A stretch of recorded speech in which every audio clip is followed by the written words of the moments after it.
सबसे पहले यहाँ लिखा हुआ है हाल ही के पासपोर्ट आकार की फोटो। कुछ नहीं, पासपोर्ट फोटो ये 5x7 सेंटीमीटर लिखा है।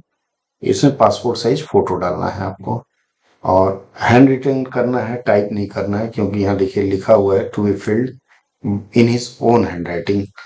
तो हाथ से लिखना है और कैपिटल लेटर में लिखना है। अपना नाम आपको लिखना है, फुल ब्लॉक, सब पूरा कॉलम कैपिटल में भरिए। सरनेम पहले, जैसे मान लीजिए आपका नाम नंदन साव है तो इसमें साव लिखेंगे, नाम वाले में यहाँ नंदन लिखेंगे, मतलब सरनेम आप पहले लिखेंगे। उसके बाद वर्तमान प्रेजेंट एड्रेस जहां पर रहते हैं, विलेज, थाना, जिला, मकान नंबर, गली नंबर, चौराहा नंबर, ये इसको इस कॉलम में लिखेंगे, पूरा दोनों कॉलम आप ले लेंगे। उसके बाद यहाँ तीसरे नंबर में पूछ रहा है घर का पूरा पता। घर का मतलब है कि होम एड्रेस। ये दो चीजें होती है, प्रेजेंट मतलब आप जहाँ रह रहे हैं, कुछ लोग घर से बाहर रह के पढ़ते हैं या कहीं नौकरी कर रहे हैं, उनके लिए है।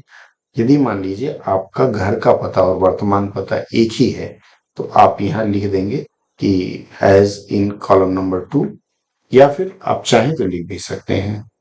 अगला पूछा गया है कि यदि पाकिस्तान का मूल निवासी है, तो पाकिस्तान के तो नहीं है तो आप पाकिस्तान वाला इसको लागू नहीं या नॉट एप्लीकेबल लिख देंगे।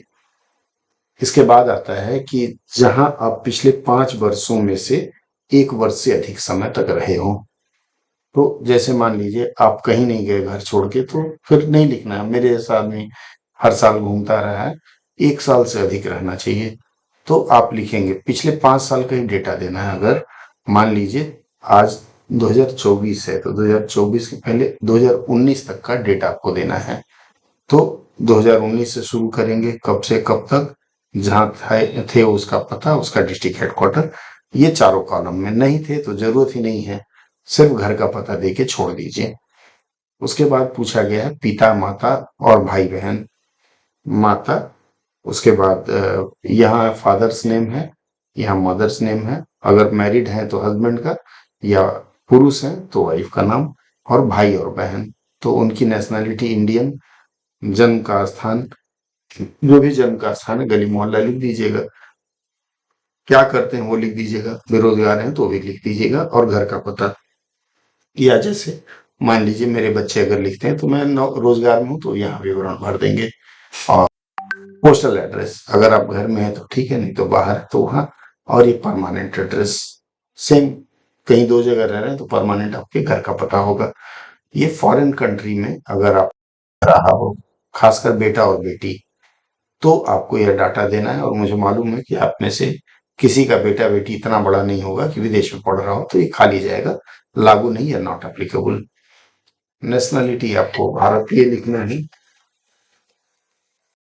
अब इसमें डेट ऑफ बर्थ देखिए यहाँ लिखा हुआ है ABCD, आपको इसके दाहिने ओर भरना है। डेट ऑफ बर्थ आपको पता है, क्रिश्चियन एरा कुछ नहीं, 05 जनवरी 1973, ये ईस्वी में नहीं लिखना है। और इसके अनुसार आपकी वर्तमान आयु, मैट्रिक जब किए थे तब क्या एज था। इसी तरह से आप जहां जन्म लिए हैं, प्लेस ऑफ बर्थ, डिस्ट्रिक्ट और स्टेट यहाँ लिखना है। District and state to which you belong, जैसे मान लीजिए मैं यूपी का हूँ, मेरा जन्म कलकत्ता में हुआ है तो जन्म कलकत्ता, और जिसको बिलोंग करते हैं ये। अन्यथा अगर कुछ नहीं परिवर्तन है तो ऊपर वाला ही रहेगा। और सेम उसी तरह आपके माता पिता ओरिजिनली कहाँ के हैं तो आपको है राज्य लिखेंगे। अगर बंगाल के ही हो जाते हैं तो बंगाल का लिखना है, या जहां भी हो। आपका धर्म क्या है, हिंदू, मुस्लिम, सिख, ईसाई, आपको यहाँ लिखना है। और अगर SC ST में आते हैं या OBC में आते हैं तो यहाँ B में S लिखना है, नहीं तो नो लिखना है। उसके बाद 15 वर्ष की आयु, मतलब मैट्रिकुलेट हुए हैं, उसके बाद से आप कहाँ कहाँ पढ़े लिखे हैं वह लिखना है। जैसे name of the school college, वहाँ का पता, कब ज्वाइन किए एक अंदाज से, कब वहां से रुखसत हुए, और कौन सी परीक्षा थी, जैसे मैट्रिकुलेशन, उसके बाद हायर सेकेंडरी, ग्रेजुएशन। एक चीज का ध्यान रखिएगा, जिन लोगों ने इग्नू से परीक्षा पास किया है, भले ही कलकत्ता रहे, दिल्ली रहे, कहीं रहे, इग्नू का आपको दिल्ली ही देना है, क्योंकि इग्नू का मैदान गढ़ी ही सर्वे सर्वा है। तो आप इग्नू का यह मत लिख दीजिएगा अपना स्टडी सेंटर, पिछले बार बहुत लोगों ने लिख दिया था, तो ये नहीं लिखना है। और अगर आप सरकारी संस्थान में कार्यरत हैं, are you holding any appointment या आप कहीं नौकरी किए हैं तो आपको यहाँ देना है। सरकारी संस्थान देखिए, सेंट्रल और स्टेट गवर्नमेंट या सेमी गवर्नमेंट और क्वासी गवर्नमेंट ऑटोनॉमस बॉडी या पब्लिक अंडरटेकिंग, नहीं नौकरी करते हैं तो आपके लिए नहीं है। अगर है तो रहे हैं, आपका डेजिग्नेशन क्या था, सैलरी कितनी थी, आप जहाँ काम करते थे उनका पूरा पता, प्रिंसिपल एम्प्लॉयर का पता। जैसे मान लीजिए ईएसआईसी में आप जा रहे हैं, ईएसआईसी का ऑफिस में, लेकिन उनका प्रिंसिपल एम्प्लॉयर है दिल्ली, तो आप उनके दिल्ली कार्यालय का नाम लिख सकते हैं। और क्यों नौकरी छोड़ी ये लिख दीजिएगा, स्टिल सर्विंग लिख सकते हैं, जो काम कर रहे हैं।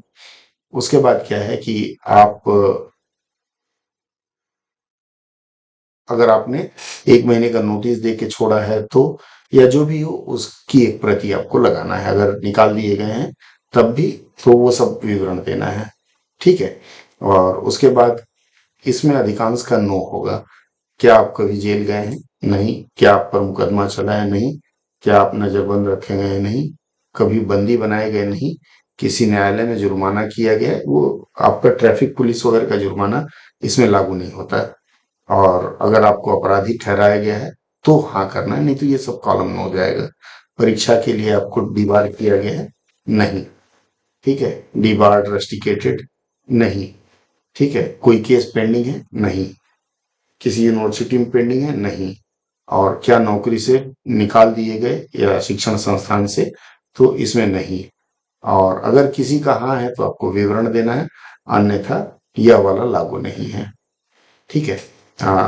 ये लागू, नॉट एप्लीकेबल लिखना है। और 2 जिम्मेदार लोगों का नाम देना है आपके मोहल्ले का, जो आपको जानते हो। तो जिम्मेदार में कोई भी हो सकता है, हर प्राणी आजकल जिम्मेदार है। काउंसिल में आपको जो लगता है, पंडित जी हैं, मौलवी साहब हैं, मौलाना साहब हैं, जो भी हैं आप उनका दे सकते हैं, जो आपको जानते हैं। और यहाँ आपके हस्ताक्षर करने हैं, सिग्नेचर करना है, और डेट लिखना है, प्लेस लिखना है। बस इतना हस्ताक्षर करके आपको साथ लेके जाना है।